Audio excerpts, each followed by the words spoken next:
Sa tagal-tagal na rin ng relasyon ni Coco Martin at Julia Montes, marami tuloy na tao ang napapaisip kung engaged na nga ba itong si Julia Montes o nagpakasal na nga ba kay Coco Martin.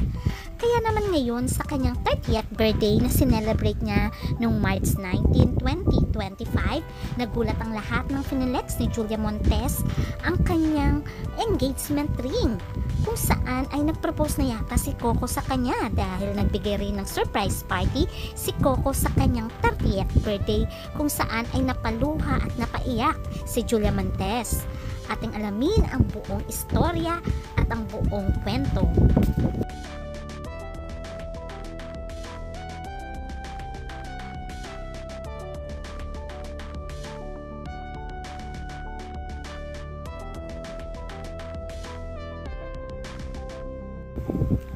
Malaki ang age gap ni Julia Montes at Coco Martin, pero hindi ito naging hadlang para ma-inlove sila sa isa't isa. Nagsimula ang kanilang love team dahil sa kanilang teleseryeng Walang Hanggan noong year 2012. At dito na nagkaroon ng crush itong si Coco Martin kay Julia Montes. Pero ayon kay Coco ay hindi niya muna ito tinuloy dahil napakabata pa ni Julia at that time. Inamin ni Coco Martin sa wakas ng year 2023 sa kanyang interview na 12 years na silang magkarelasyon ni Julia Montes. By that time ay nasa 16 years old pa lamang si Julia, samantalang si Coco ay 30 years old. Pero sabi na nga nila, age doesn't matter. Dahil sino naman ang hindi magmamahal kay Coco Martin na isang family man. Not only that, ay napakabait pa nito sa kanyang pamilya at sa kapwa-tao. Samantalang si Julia ay napaka-sweet, napakabait na bata. Kaya naman sabi ng karamihan ay talagang perfect match ang dalawa. Sino naman ang hindi ma-inlove kay Coco Martin? Bukod sa napakagalante nito ay napaka-supportive niya kay Julia.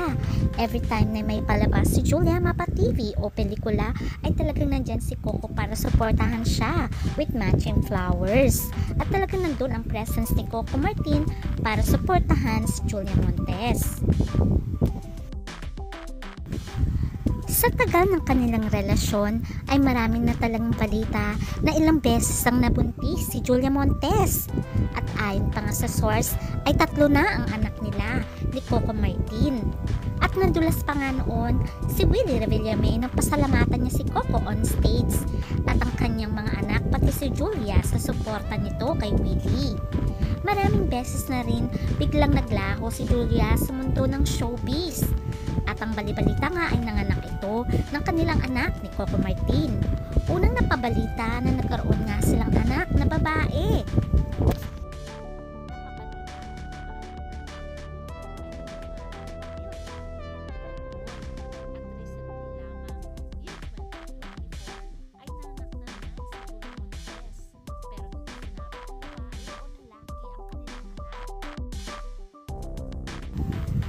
Kaya naman nag-viral nang biglang mag-post ang kapatid ni Coco Martin na walang iba kundi si Ryan Martin sa kanyang Facebook account.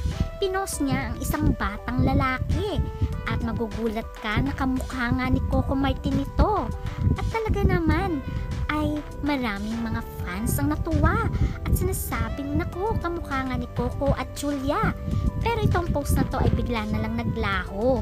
Siguro sinabihan siya ni Coco na tanggalin ang post nito sa kanyang Facebook. Hindi lang successful na actor si Coco Martin kundi pinasok niya na rin ang mundo ng pagnenegosyo kung saan ay very supportive sa kanya si Julia Montes. Ngayon ay nagkaroon siya ng nilaunch na product. Walang iba kundi Bidaw dishwashing liquid kung saan sabi nga ni Coco ay nais niyang makatulong sa mga mamamayan. Ayon kay Coco ay makakakuha ang mga tao sa murang halaga pero very quality na produkto. Ito ang pangarap ni Coco, ang makatulong sa kapwa para mag-give back sa mga blessings na nare-receive niya. Ayon pa nga sa kwento ni Coco Martin, pag wala daw ginagawa si Julia ay pinag-aaral niya ito ng kahit ano dahil nais niya makatapos si Julia. Tulad na lang ng pag-chef at iba pa. At At ang sabi pa nga niya, kung anong lahat ng kinita ni Julia sa kanyang pag-aartista ay kanya lamang ito. Bahala siya kung anong gawin niya dito. Basta siya, arbor niya na daw si Julia at siya na ang bahala kay Julia. O diba, mapapasana all ka na lang at napakaswerte ni Julia Montes sa pagkakaroon ng isang Coco Martin.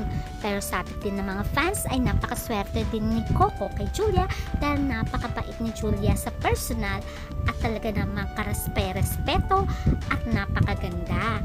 Kaya naman sa kanilang negosyo, ayon nga kay Coco Martin, ginagawa niya lahat ng ito para sa kanyang pamilya.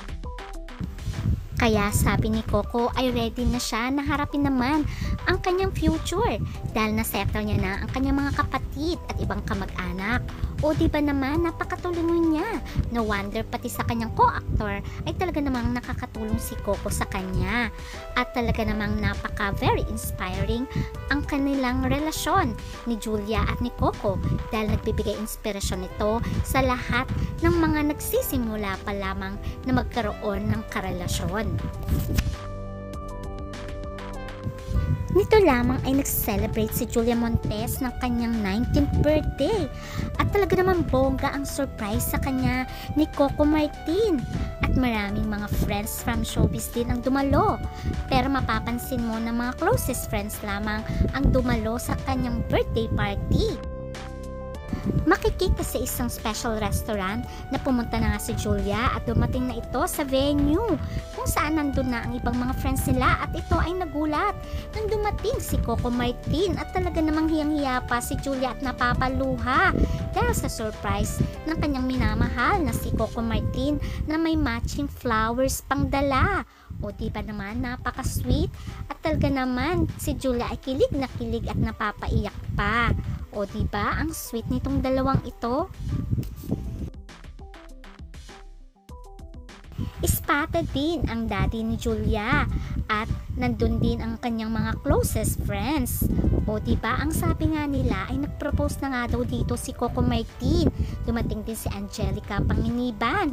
Spotted din ang ibang mga showbiz friends nila tulad na lamang ni Bea Alonzo at ang mga executive ng ABS-CBN. Look, pansin nyo ba, finalex ni Julia ang kanyang engagement ring na itinuro pa ng friend niya. Nakita nyo ba sa video yon na pinakita niya sa kausap niya ang ring? Ibig sabihin ay dito na siguro nag-propose itong si Coco Martin sa kanya. At talagang makakarinig na siguro tayo ng wedding bell soon. At syempre lahat ng Coco Jewels ay syempre masaya para sa kanilang idolo dahil more than 13 years naman na sila magkarelasyon at sabi nga nila ay may anak naman na sila, dapat lang naman na magpakasal na sila at wish lang natin na sana naman ay kanila ring ipakita sa lahat ng fans kung sakali man sila ay kakasal na. Napansin nyo ba na piling-pili ang guest ni Julia Montes? Nandun din ang mami ni Catherine at nandyan din si Piolo Pascual at marami pang iba. Ganon din ang kanyang father at mga relatives. Papansin nyo sa huling video kung saan tuwang-tuwa si Dimples Romana at nandun nga si Coco Martin. Mukhang ito na yung end ng show kung saan nagpropose na nga itong si Coco Martin kay Julia Montes. Tulad nga ng sinabi dati ng megastar Sharon Cuneta dahil sa pagkakakilala niya sa dalawa, sinabi niya na I have so much respect and admiration for Coco, not only as a talented co-worker but as a family man. Ayon kay Sharon, they love each other very much. They are very happy together. I wish them all the best for this love to last forever. Kaya nga mukhang siguro nag-propose na nga itong si Coco Martin kay Julia Montes at tinanggap na ito ni Julia. Bakit naman, di ba? Para may blessing na rin ang kanilang pagsasama. Lalong-lalo nang napapabalitang meron na nga silang 3 anak. Kaya karapat-dapat lang naman na ibigay ni Coco ang ito ay walang iba kundi ang kanilang wedding dream. Lahat naman ng babae nais magpakasal sa lalaking kanilang minamahal. At tulad nga ng sinabi ni Coco Martin ay talagang focus na siya ngayon sa kanyang pamilyang bubuuin dahil nga nakatulong na siya sa kanyang pamilya. Kaya ito ang inaabangan ng Coco Juice. At sana soon ay makita na natin silang humaharap sa dambana. Kaya abangan na lang natin ang susunod na kabanata. Please don't forget to like, share, and subscribe. Bye!